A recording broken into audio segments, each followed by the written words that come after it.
Worlds of Fun is a Cedar Fair park in Kansas City, Missouri. This park is currently celebrating its 50th anniversary in style, as it just received a brand new coaster in Zambezi Zinger.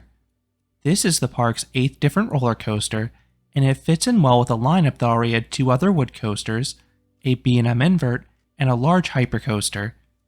Then the park has some standout non-coasters, including a few towering flat rides and multiple water rides. I previously made a countdown for this park last year, but this park deserves an update. Not only did I experience Zambesi Zinger in my recent trip, but I was also able to experience a few additional attractions I missed in my first few visits, and some were riding far better. So in this video, I will rank the top 15 rides and attractions at Worlds of Fun. Before starting the countdown, I need to note that I have still not visited the attached Oceans of Fun water park, so there will be no water slides in this list. The slide selection does look solid, and the trapdoor slide specifically had a strong likelihood of making the top 10. Number 15. Zulu. This is a Huss enterprise. It's always fun at the start when the ride picks up speed and the gondolas swing outwards. Then the G's pin you to the seat back as you invert. It's not as fast as some, so you will slide a bit as you flip, which honestly makes it a bit more thrilling. Number 14. Viking Voyager. This is one of the few original attractions still remaining at the park, but it was famously featured in SNL recently. This is an aero log flume. It is on the smaller side. The final drop is quite mild, but that final splash is refreshing. And I do like how the layout winds its way through the woods. The trough is oddly bumpy though for this type of ride. Number 13. Boomerang. This is your standard Vekoma Boomerang. This one seems to have a lot more downtime than the others for some reason, but when it's open, it offers the usually forceful ride. The sizable drops have some zip to them, then the 3 inversions have great positive G's going both forwards and backwards. The vertical loop in particular is intense going backwards. Then this one is on the smoother side, as you only have a neck chop or 2 in the Cobra Roll. Number 12. Flying Ace Balloon Race. This Zamperla balloon ride is meant more for kids, but it's a delight if you're a fan of spinning rides. The tubs are super easy to spin, so you can get them rotating at a shockingly fast clip and come off super dizzy. Number 11. Steelhawk. This is the park's tallest ride. This is a 30-story tall mondial windseeker. These don't rotate as fast as some of the Funtime models, but they're still plenty terrifying as you rotate high above the ground, and you get a wonderful bird's eye view of the entire park. Number 10. Fury of the Nile. This is an intimate river rapids ride through the woods. I love this ride setting. Most of the rapids are on the weaker side, but a few can get your lower half. Just be warned that the water smells kinda foul. It smells like low tide. Then the finale gets exciting, as the raft will start spinning quickly. You then head into a tunnel that ends with a waterfall that could hit part of the boat. Number 9. Spinning Dragons. This is one of the oldest Gerstlauer spinning coasters. It is just like the Pandemonium coasters found at the Six Flags parks. The first drop has a nice zip to it as you often experience it sideways. Then the helixes will get the car spinning. But the finale is the highlight. There's a punchy drop followed by a bunny hill with some airtime. Number 8. Timberwolf. This Din coaster once placed in the top 5 of the Mitch Hawker Wood Coaster Poll, but it has had a dramatic fall from grace. As the years progressed, the ride got rougher and rougher. To remedy this, Worlds of Fun did 2 things. First, they had GCI retrack and reprofile some sections. 2, some trims were added. This sapped the ride of some speed. These 2 things have made the coaster tolerable at least, but the airtime isn't quite as strong as it used to. You can still get some great spots of airtime up front though. The entry into the first turnaround has really good floater airtime. Then there's a bunny hill midway through with a strong pop of airtime. Number 7. Detonator.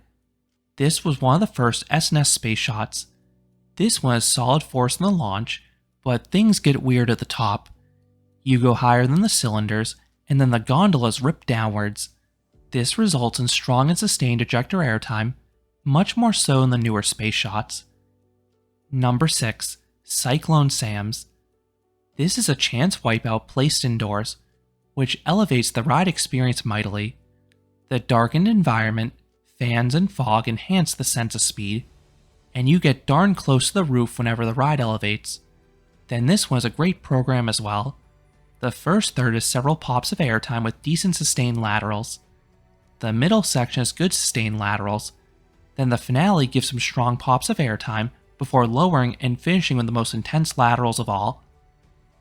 Number 5. Patriot. This is the weakest B&M invert. As I noted in my review, it simply does not have the same power as the others, but still it's a solid coaster. The vertical loop does have some force, as does the entry into the Immelman. The final corkscrew is okay snap to it, and there are 2 little spots of airtime heading back to the brake run. Unfortunately, a few elements are duds. The helix is tame, the camelback has no airtime, and most shockingly, the Zerg Roll is oddly graceful and devoid of forces. The coaster is extremely smooth though, and I love the candy cane paint scheme. Number 4. Ripcord. This is an 18-story tall sky coaster. It is an upcharge, but it's an absolute thrill. After being hoisted up to the top, you pull your own ripcord to initiate the plunge.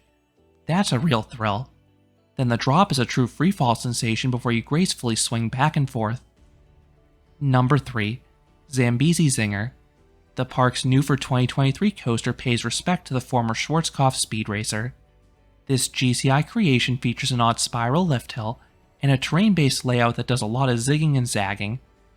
This ride doesn't have much in terms of airtime, but as I said in my review, it has wonderful pacing.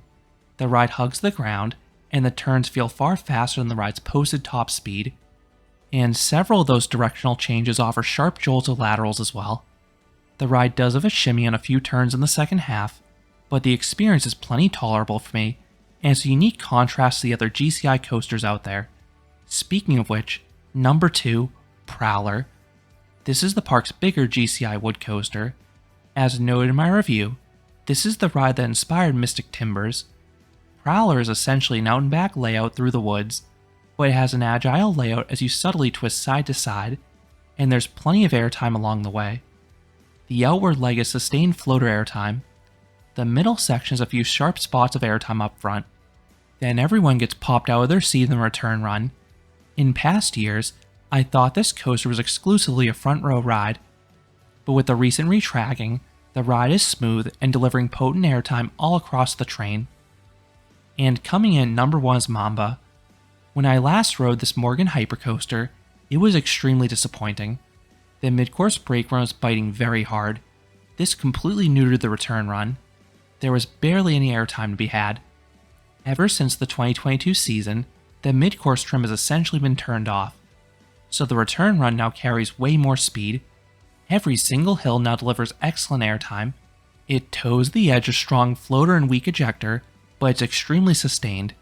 This complements the always great first half. The first few hills are ginormous and have good sustained floater, and the turnaround section has some scary head choppers and some force to it as well.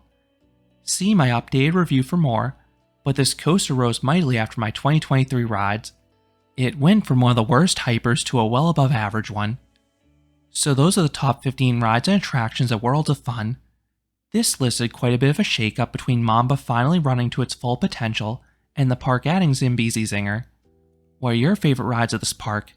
Let me know down in the comments. If you enjoyed this countdown, I would appreciate it if you gave this video a like, and you considered subscribing, because there'll be a lot more roller coaster and amusement park videos here at Canopy Coaster. Thanks for watching.